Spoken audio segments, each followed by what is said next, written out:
Et puis, il y a aussi la prime de mobilité promise hier par le Premier ministre, mais dont on ignore encore les contours. Bonsoir Alexandra Ben Saïd. Bonsoir Anne-Sophie. Alors, il y a une semaine, le gouvernement vantait les mérites des taxes vertes. Aujourd'hui, il est prêt à accorder des primes aux automobilistes. Il faut dire que sacrifier la taxation écologique est un grand classique. Alors c'est sûr qu'on a une impression de déjà-vu avec ce scénario, bonnet rouge, gilet jaune, un vêtement, une couleur. Vous vous souvenez de 2014, l'abandon de l'écotaxe pour les poids lourds. Le scénario, ça avait été la contestation, une pause de 4 mois annoncée par le gouvernement et au final, l'enterrement. On a eu d'autres versions de taxes carbone qui se sont fracassées, soit sur la contestation sociale ou alors au nom de l'égalité des citoyens devant l'impôt. Mais le point commun de tous ces reculs, c'est que l'écologie n'était pas au cœur des projets politiques des gouvernants.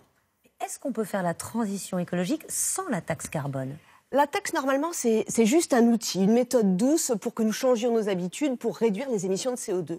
Mais si ça n'est pas expliqué, si vous n'utilisez pas l'argent que rapporte la taxe pour indemniser les perdants ou bien leur financer des solutions, alors la taxe carbone, ça n'est plus un outil, elle n'est pas comprise, elle est ressentie comme un piège.